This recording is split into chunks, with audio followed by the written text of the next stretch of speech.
So in today's video, we're putting together and welding up suspension brackets. And so what these suspension brackets are, they're just another step in my Rockcrawler chassis build. And what they're going to do is they're going to tie the axle back to the chassis.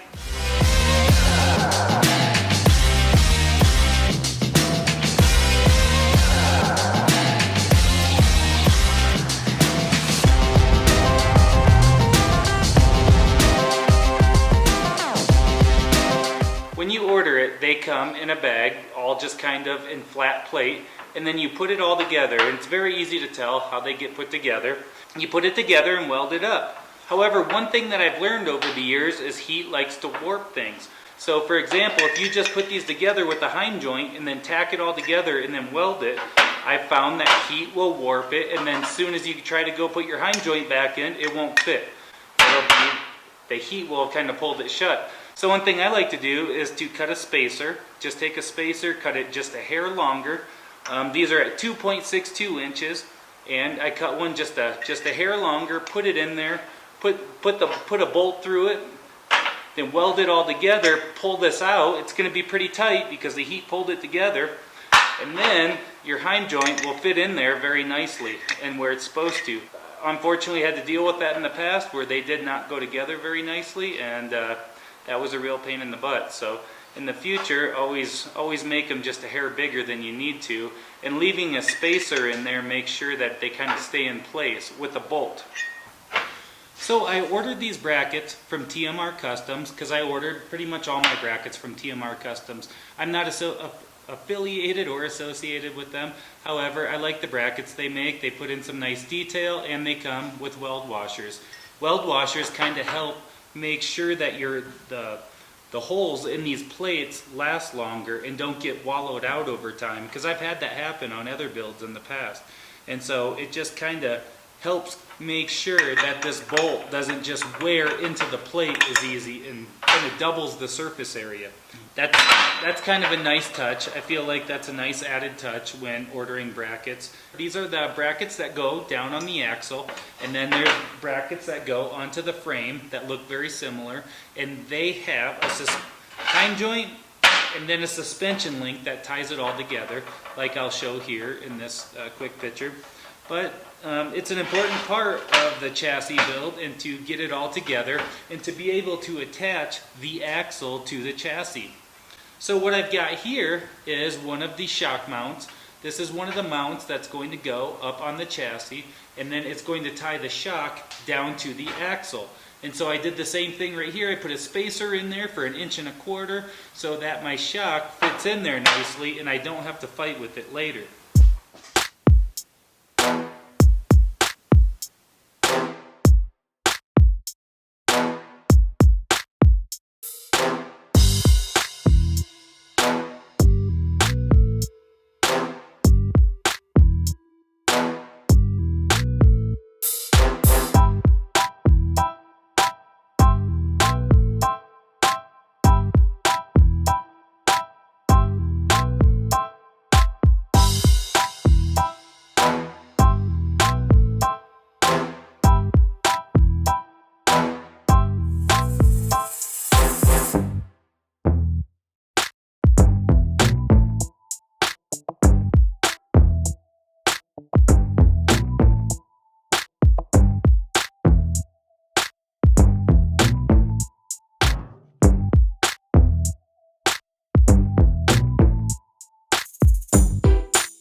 So this new chassis that I'm building, it's going to sit a little bit lower than the other one. It's going to have a little bit lower belly height, and it's going to be about, the chassis from top to bottom is going to be about 5 inches shorter as well.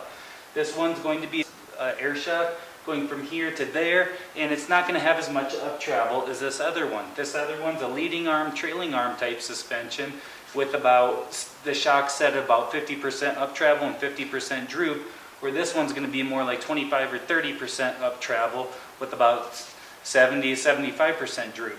So that's kind of what I'm shooting for. I'm trying to keep everything as tight as I can right here. And so by mounting the shock on the back side of this tube, at about center of this tube, I'm trying to keep this distance as small as I can. If I mounted the shock up here, that would make this, well, about 4 inches taller than I want it to be. So I want the bolt to be on the back side of this tube about the center of this tube. So it's about 2 foot from center of this tube to center of that tube, and that's where I want those to mount, because I want this at full bump to be as tight up in there as I can, while trying not to sacrifice too much, while still having decent suspension travel and everything. So that's kind of what I'm aiming for, is to try and balance all of that and not have the shock stick up through the hood or anything like that. I want the shock just to simply mount right there and go down to right here and kind of keep it as simple as possible. So right now I'm working on brackets. Here's a fully welded one that I just did. And these brackets will go like this with the heim joint. And one of the problems is, this is the most difficult spot to try and fit this. To try and fit this, because we still have casting, but I can't cut any more of this out because I went as far as I could. What I'm going to do is, here's one of these brackets I haven't put together yet. I'm going to notch it to fit right here so that it fits right there as tight as I can, get it against this, and still have access to the nut over here. The nut will be on the inside. For this bracket over here, I ended up trimming it down a little bit. The reason why is because these were built to go around something round. And so when you get up to the truss right there, now you have a flat surface. So I had to transition from that round to the flat so it can be all welded together like this. And that's how that's going to look. So.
So here's the axle kind of in position under the chassis, about where it's going to go. And I'm trying to figure out where to put these brackets and how they're all going to work out. And so one thing I'm trying to do is to get this bracket as tight, as close to this differential as I can, because I want the brackets in so that when the tires turn, when the tire turns out here, it's not hitting this control arm. I've seen in the past, I've actually had a control arm where a tire hit it and it started loosening it up, when the tire is turning on it. But in the same time, you want to get as sharp a steering as you can, and so I'm trying to place this in as far as I can, so I've removed as much of the casting and tried to get it over there as far as I can. That's kind of one of the challenges of working around these big stock differentials versus using like an aftermarket housing. Another thing I'm trying to do is figure out where I can put the shock mount that doesn't conflict with this bracket, because I need to be able to get this bolt out of there if I need to work on this. So I can't cover that up. One of the reasons that I want this shock mount so low is to keep this entire chassis low. So right now, this is figured at about full bump. So it's about 2 foot. And when I say full bump, I mean the shock is squished all the way. And so this hole to up here where the shock's going to mount is about 2 feet.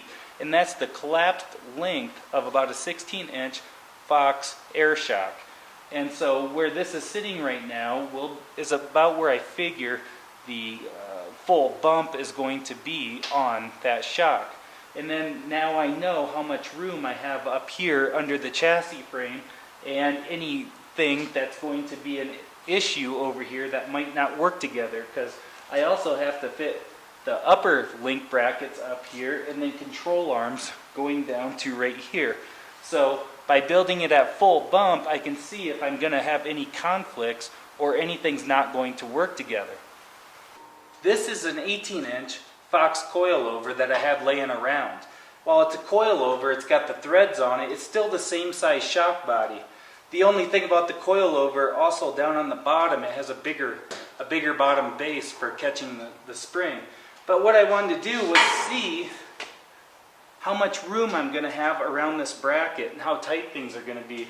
So because this is 18-inch, the collapsed length is a couple inches longer than the ones I ordered, the 16-inch. So we're looking in pretty good shape. This would be about full bump right here, where this axle is, where the shock would be fully collapsed. And I'm trying to keep the shock mounted as low as possible. So that's my goal, is to kind of mount it like this. It looks like everything's going to clear. We won't know for sure until we basically flex it out and with the new shocks and have the links and everything on it. Because when you drop the side of the axle out, it can pull everything this way. And I don't know if this body is going to get too close to this right here. I think it's going to be okay, but kind of have to wait and see. Cycle the suspension fully through. And so I got to wait till I get the link mounts and everything. So I probably won't fully weld all this until I get all that figured out, because I would hate to have to grind all those welds out and redo it. So I just tack it in place really good until I can cycle everything and then see that everything's going to clear. But it's nice to have these laying around, because I ordered my Fox shocks, but they don't really know when they're going to ship, or they're going to have them ready again. So could be anyone's guess.